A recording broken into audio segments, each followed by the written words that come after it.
Hi guys, today I bring to you another story in the series Watch Your Back. Today we'll talk about a lady who came to us for treatment of her back pain. But before I start anything, I want to ask you a question. When are you too old to exercise? I mean, what is the age at which you just should not exercise? And forget exercise, what is the age at which you should not start exercise? Here's the point. Exercise is age agnostic. What does that mean? At any age, you can start exercising. You can start exercising at any age. And there are studies and there are a lot of scientific journals that say that muscles gradually over age start to atrophy and they start to lose water and they start to become weaker and weaker. But whatever your capacity, you should be doing that much exercise. So what does that mean? At maybe 30 years of age, 40 years of age, 25 years of age, you can do a certain amount of exercise. At 55, 60 years of age, of course, that much exercise you cannot do. But you still can exercise, you still can do some amount of exercise. How much is that exercise also needs to be defined. That brings me to the story of this lady who came to us. I won't call her old because I don't think anybody is old or young. She was actually 57 years young. She came to us with terrible back pain, very bad back pain, and सालों से pen है, मतलब जा ही नहीं रहा है, and she had pain for close to about 6-7 years now, and we thought, yeah, how bad can someone's pain be? But it was really bad. She was not able to lie down in the bed. She was not able to turn. She was not able to get up out of bed, and the entire assessment itself was a problem. The entire assessment itself started aggravating her pain. So in this scenario, what do you do? And more importantly, how did a person reach this stage? That's where her story lies. That's where the principle of taking someone for granted, principle of taking your body for granted, and the principle of never understanding the importance of exercise comes in. Now this lady has two sons, both married, and she's like a motherly mother, right? जैसे सारी माएँ होती हैं, सब मैं ही करूँगी, मेरे बच्चों को कोई तकलीफ ना हो, that kind of a mother. And she would run every day. मतलब she was running around the day every single day of her life. No rest. She herself did not rest, never exercised in her life, doesn't go for walks. Her entire life is revolving around her family. It reminds you of someone, doesn't it? So that is her scenario. When somebody like this comes to me and I ask them, okay, so what have you ever exercised in life? And they're like, I'm standing all day. Every day, every moment of the day, I'm standing and doing something or the other. So where does the point of exercise come in? But trust me, whatever you do during your day is not exercise. It's loading on your body. It is actually the opposite of exercise. Exercise is when you're training your body. What she was doing was just loading on her body without ever training for it. Understand this, she's gone through 2 pregnancies. She has been on her feet practically for the last maybe 30, 32, 33 odd years. She has not rested a single day of her life. She doesn't have a Sunday. She doesn't have a holiday. On a holiday, actually, it's worse for her. That's her lifestyle.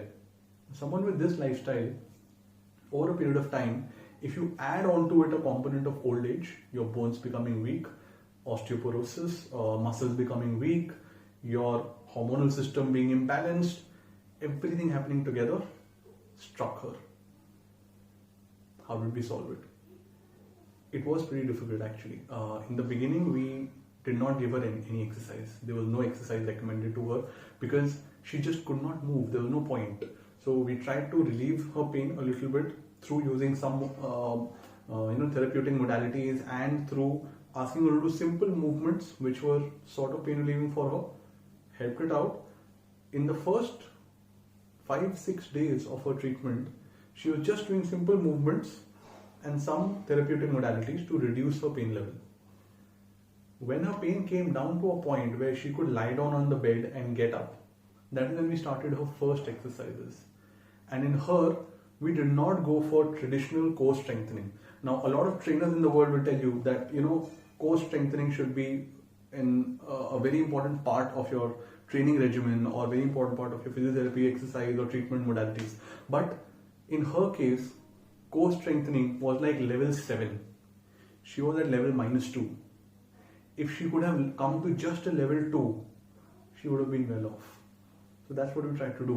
What we tried to get in her is to get her moving, get her exercising in the right way. Traditional exercises, abdominals, bridges, leg movements, arm movements, combined movements and functional exercises, we did all of that. Standing on unstable surfaces, we did a lot of play around exercises with her, but it helped. And the importance that I understood from this case, and one takeaway that I had from this particular lady whom we met, is that sometimes simple things are taken for granted. Sometimes we tend to take our body so much for granted that after a point of time, it starts to go against us. To prevent it, it is vital and extremely important that we understand the importance of our bodies, that we understand that everything we do, every amount of load that we put on our spines, on our bodies, must be counteracted by some form of exercise. So she went through exercise, she went through, like I said, functional exercises, play exercises, all of that. She underwent treatment for about 2.5-3 months at staggered intervals. She used to come for some period, then take a break, then come again. So it went on for about 3 months. After that, we've not met her. I really hope that she's happy, healthy, still running around the house and doing her bit of exercises. But the last I met her was after 3 months and a couple of weeks of her treatment. And she said, I'm absolutely fine. She said that I can do a lot of things. I'm not in pain. So I'm not in pain all the time, but I'm able to manage my pain. I'm able to control my pain. And ultimately that is what matters. That is what I'm trying to help people understand, that it is not that you will never have back pain. When you have back pain, it will be in your control. That is the goal. And that is the ultimate aim of what you want to achieve through exercises. In this lady, we were able to achieve this. In this lady, we were able to beat back pain. In this lady, she was able to help herself come out of back pain. Not by doing core strengthening, not by doing any form of radical exercise or any modern technique of exercise, but just simple exercises which she had never done. And just simple exercises brought her back and kept her going for as long as I live. With this in mind, remember the takeaway from this story, like I said earlier, never take your body for granted. Never take someone else's body for granted. You must take care of yourself and must take care of your spine, and it is important that you do some form of exercise every day to keep going as long as you want to. Remember that and watch your back.